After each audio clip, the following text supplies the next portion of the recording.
Kiss 105.3 and 1340, where hip hop and R&B lives. This is DJDSewell, the Wolf of Dixon. I told y'all we had a special interview tonight, and we got the man himself.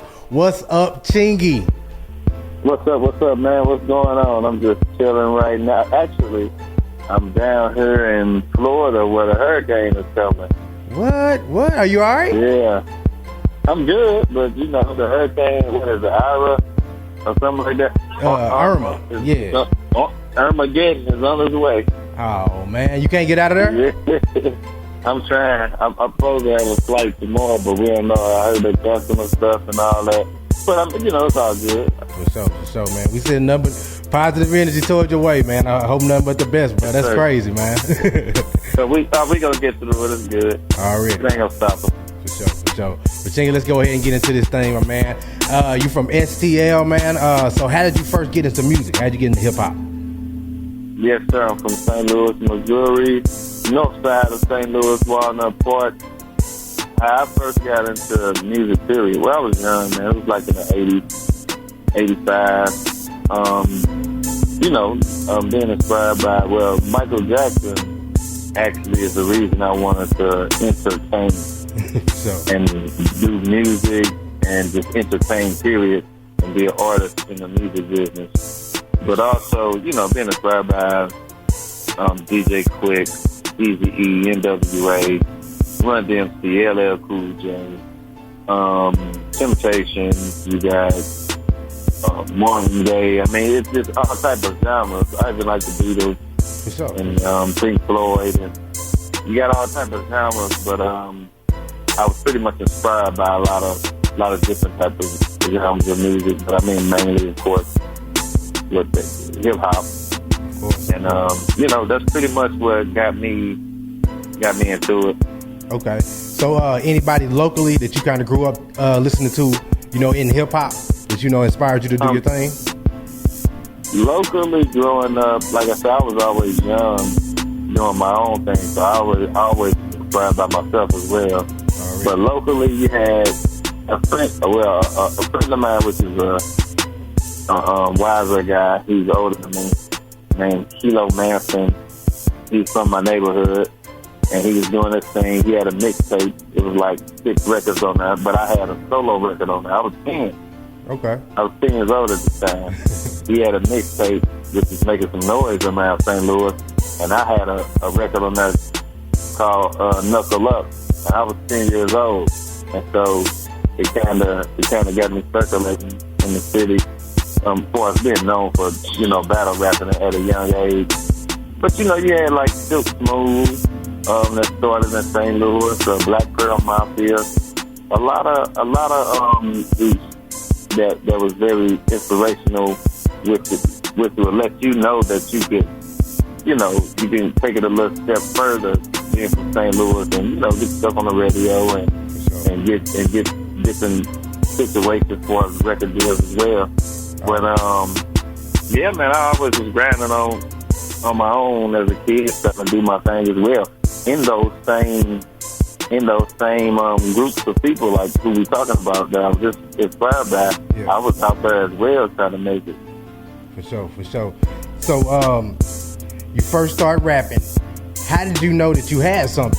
You know, I know you just doing it kind of for fun and you're doing it with your friends and people you look up to. How did you first think, you know, this thing can really work?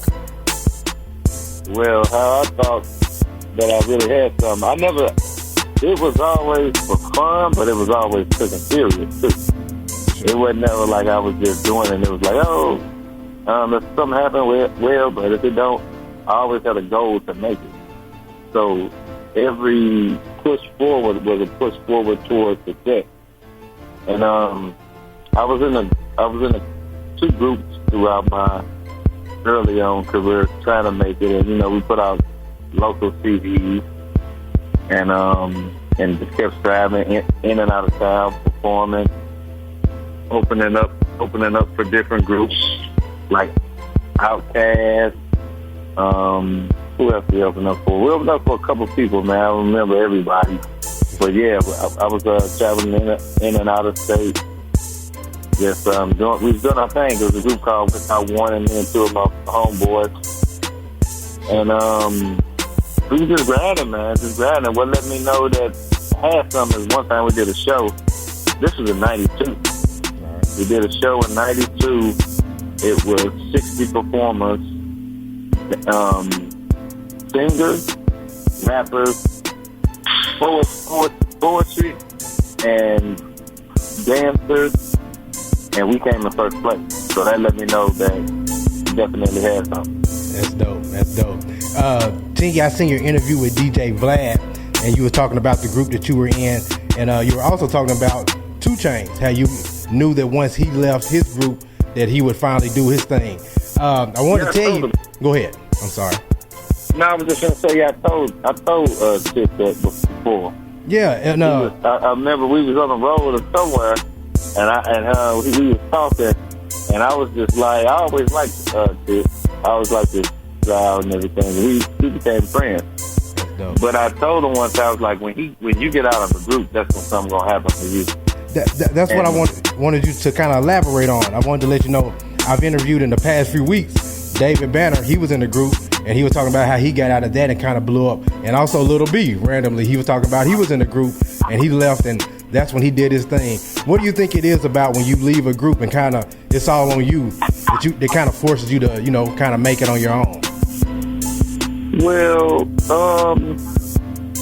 in a group, when you're in a group, it's a lot of different personalities you got to deal with. A lot of different personalities, and sometimes when you're not in a group, you can focus on your craft yourself, and sometimes it's less of a headache because when you're in a group, everybody got to be on the same page.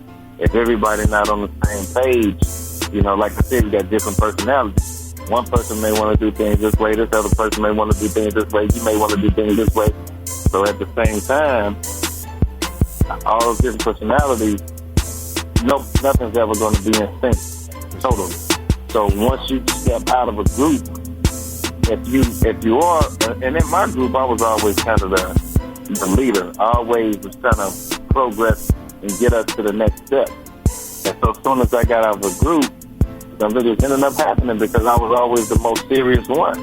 I took it I was always serious about it more than everybody else. And so as soon as I got out of the group, things just started, things just started coming towards opportunity, started knocking.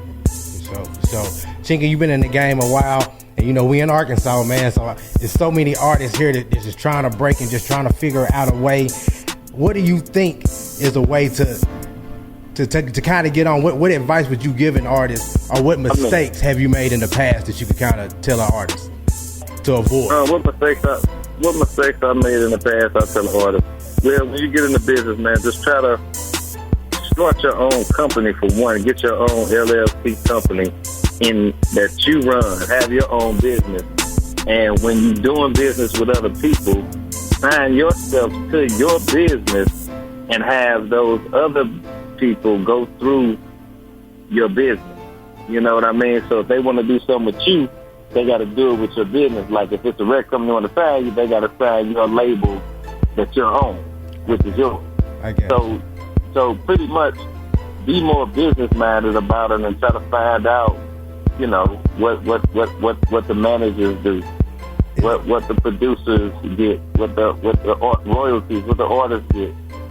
Find out enough information on the business and what you get yourself into, and make sure you got a solid team. Make sure you got a lawyer.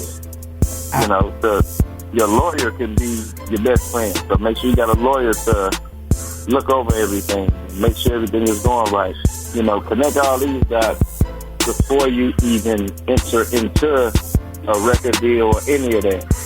You want to have all that lined up and take advantage of the social networks these days. You got to take advantage of that. And know how to campaign yourself through that. And everything takes money, man. So it's gonna be hard. You know what I mean? Ain't no artist that's gonna grow up overnight doing it that way. You know what I'm saying? You gotta massage certain palms. If you understand what I'm saying, you gotta massage certain palms to get certain things done. And so it's a progress. Like I said, it's a process and a progress.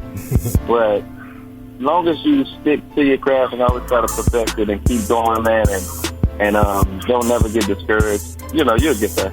Already. See, I only got a couple more things. I ain't gonna keep you too much longer. Just a simple question. What's the best thing about the music industry since you've been in so far? Well, the best thing about the music industry to me is performing and the people appreciating what you do. Because I've had people come up to me, like songs like Pulling Me Back, the record I got produced by Jermaine Dupri featuring Tyrese. Mm-hmm. I've had people come up to me and tell me that has helped them with their relationship. And so when you can touch people like that, that's why you do it. So that's kind of the best part. For sure. Chingy, it's one thing that I want to tell you, and then just one thing I want to ask you to end with. But it was one thing that I seen you say, I believe it was on your Instagram. You were talking about Jay-Z's album, and you were saying that the 444 had a deeper meaning than people thought with numerology. And Jay-Z actually touches on that in his title interview. And I'm going to tell you straight up, I didn't think you had no idea what you were talking about. But he actually touched on that in an interview that he's doing.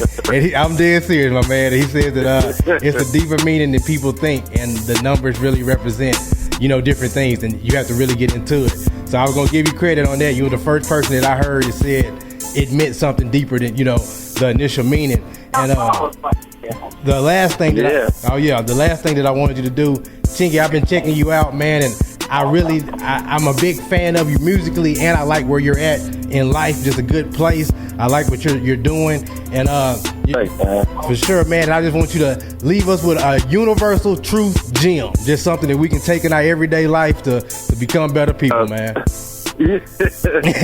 I've been checking you out. You say leave you with a universal truth gem. Just something we can take in our everyday life. Universal truth gem. Something you can take with our everyday life. I know I put you on the spot, but you got a bunch of them. You know you do, Chingy. Yeah. Let me see. Okay, let me see. I'm gonna try to say this. I know I'm probably. So your mind. A lot of people believe. You got just who believe in God. God is this. God is that. Whatever God means to you, that's what it means. Mm-hmm. But to me, mind is spirit and energy, and the mind creates. So when you think something in your mind, you see it. But unless you manifest it in real life, but unless you make it happen in real life, does it manifest for you? You get what I'm saying? For sure. And so the all is one. And when I say the all is one, the mental universe is the same as the mind we have. The mental universe in our mind is one and the same. So as above, so below. Which masculine and feminine is the two aspects that actually create.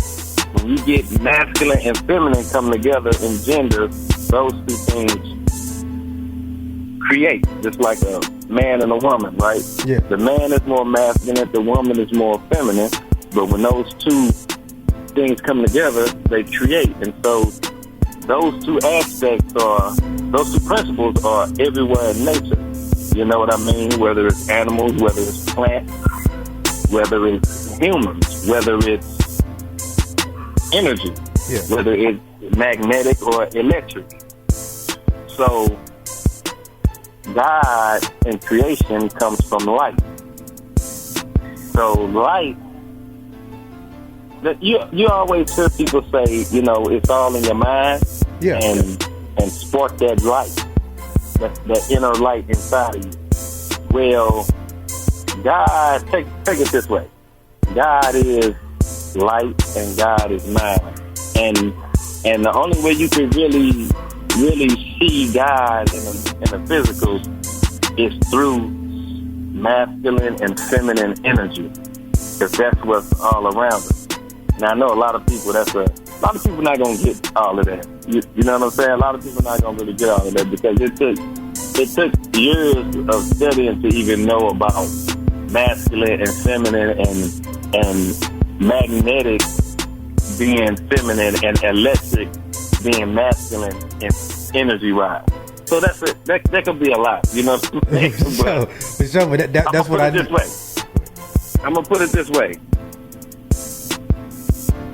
Masculine and feminine energy is what rules this existence that we in. And so that's where you get a male and a female from, and that's what it's really all about in the gender aspect. And so mind is God, the universe is mental. So everything is mental. Everything is mental. So that's it. God is mental. Everything is mental. The universe is mental. Everything is mental. I got you. That's what we needed right there, Chingy. I just wanted everybody to expand their mind. And like I told you, you're a deep guy. And I wanted everybody to hear that. I was ready for it. For sure. Chingy, man, I appreciate you. Please let everybody know what projects you got coming out and what singles we can look forward to. I'm working on a project called FYR, F Your Respect. And that actually is my first single. The title FYR is for people that always trying to put limitations on somebody else's success. Sure. And basically, I'm just saying I don't need your approval to be successful, so F Your Respect. Right. That's the first single I got coming out, and I'm working on a full project called Dead Rose. So I'm working on that. That'll be coming. I ain't got a date for it, but I'm working on it, trying to get it finished. But look out for that first single, F Your Respect, FYR. Already. And it's dropping October 27th. So iTunes, you can check out my site, fulldeck.com, FULLDEKK, fulldeck.com, and check it out, download it, and you can go on iTunes and download it. October 27th, and it's gonna have a video, gonna be on my Vivo and everything. So and all my social media sites is at Chingy Fulldeck, FULLDEKK. At Chingy Fulldeck on Instagram, on Facebook, on Twitter. So make sure y'all hit me up. For sure. We sure appreciate you, Chingy. We sending much love to you from Arkansas, man. Be safe and get up out of there, my man. For real, bro. But we appreciate. Yeah, we go see what's happening. For real, bro. But we appreciate the interview. Everybody, make sure to go pick that single up. F Your Respect, October 27th. Thank you, Chingy, and we appreciate you, bro. Be safe, dog. Yes, sir. I appreciate it, man. And one more thing. Go ahead. One more thing, and deception is fear-based training. So everybody should know that. Deception is fear-based training. Already. I appreciate it. There you go. Chingy, I may have to interview you again in a few months. We need some more gems. hey, man, it's all good. You keep in touch with me. All right, for real, I will, man. Y'all don't go anywhere. This is KISS 105.3 and 1340.